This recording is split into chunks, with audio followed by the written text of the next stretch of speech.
Robert Enke fue uno de los arqueros más reconocidos del fútbol alemán de principios de los 2000, tanto en la Bundesliga como en la selección nacional, aunque su carrera estuvo marcada más por la irregularidad y la presión constante que por la estabilidad. A lo largo de su trayectoria pasó por varios clubes importantes, pero en muchos de ellos no logró consolidarse, algo que fue afectando profundamente su confianza. Uno de los episodios más recordados fue su paso por el FC Barcelona, al que llegó en 2002 como una apuesta de futuro. Sin embargo, Enke casi no tuvo continuidad, y cuando le tocó jugar, cometió errores que la prensa española no perdonó.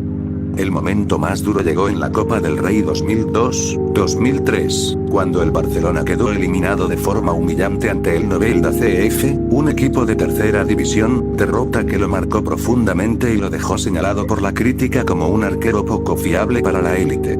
Tras su salida del Barcelona, Enke intentó relanzar su carrera en el Fenerbahce de Turquía, pero la experiencia fue incluso peor.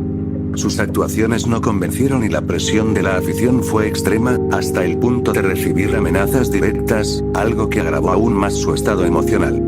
Cansado de ese ambiente, decidió volver a un entorno más tranquilo y encontró cierta estabilidad en clubes más modestos, especialmente en Hannover 96, donde volvió a sentirse valorado y respetado como futbolista.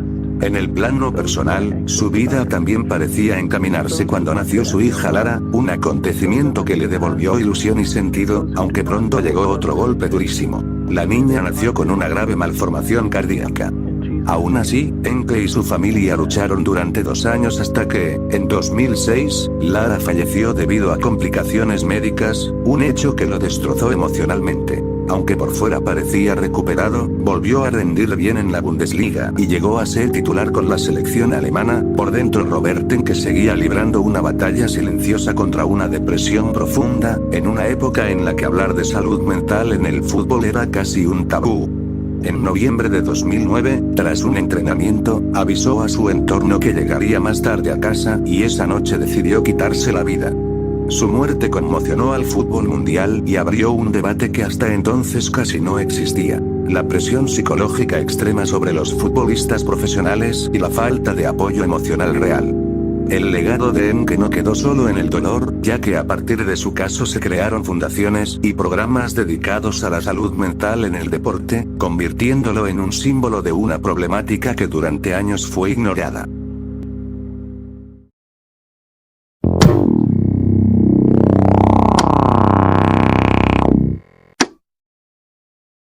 El caso de Jeffrey Epstein es uno de los mayores escándalos de abuso sexual y tráfico de menores de las últimas décadas. Como la mayoría sabemos, Epstein fue un financiero multimillonario estadounidense que hace varios años fue acusado de mantener una red de explotación en la que decenas de niñas y adolescentes fueron reclutadas bajo falsas promesas de dinero que derivaban en abuso. Tras su arresto en 2019 se clasificaron miles de documentos judiciales que incluyen testimonios, declaraciones y claras referencias a numerosas figuras públicas.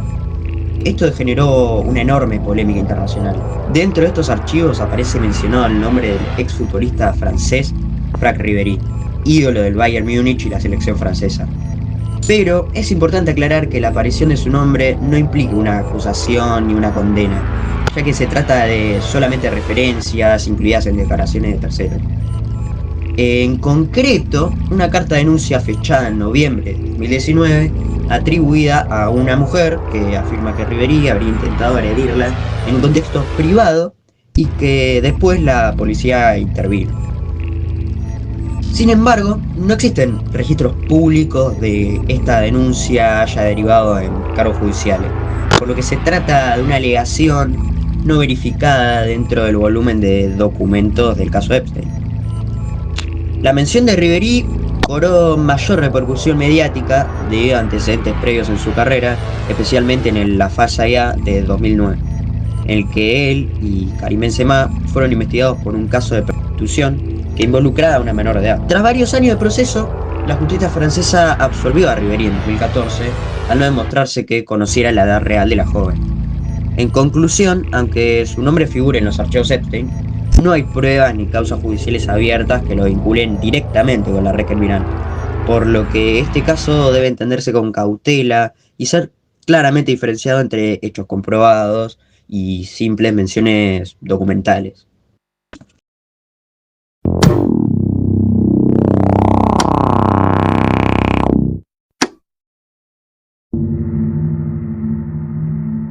El caso conocido popularmente como el hincha que quiso volar como un tucán ocurrió en 1992 durante un partido del torneo Apertura que Boca Juniors jugaba contra Rosario Central en la Bombonera, en una noche cargada de tensión y euforía porque Boca ganaba con claridad, cortaba una larga sequía de títulos y se acercaba en la pelea con River Plate.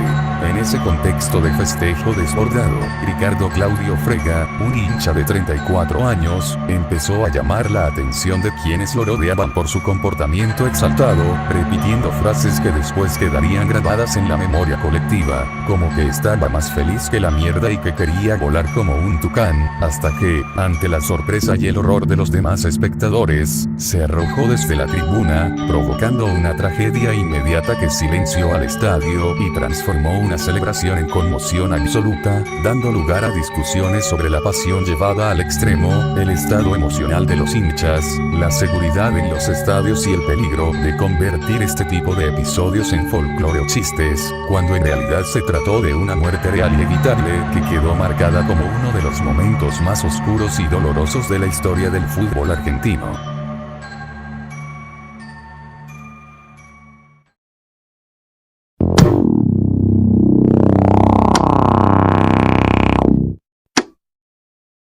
Pier Mario Morosini fue un futbolista italiano que jugaba como mediocampista y que falleció el 14 de abril de 2012, a los 25 años, durante un partido oficial de la Serie B italiana entre Pescara y Livorno.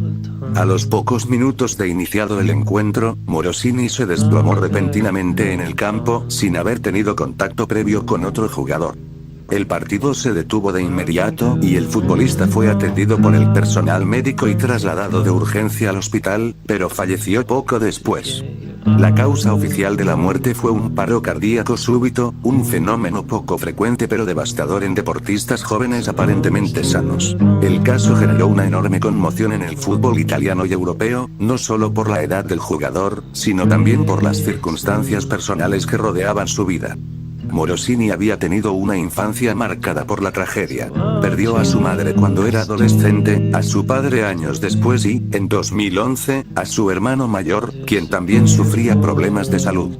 Él se había convertido en el principal sostén de su hermana, que tenía una discapacidad. Estas circunstancias hicieron que su muerte impactara aún más, al tratarse de una persona conocida por su carácter reservado y su historia de superación. Tras su fallecimiento, se abrió un intenso debate sobre los protocolos médicos en el fútbol, la rapidez de la asistencia en los estadios y la preparación para emergencias cardíacas. El fútbol italiano suspendió toda la jornada como señal de luto, y su club retiró simbólicamente su dorsal. El caso de Pier Mario Morosini quedó como uno de los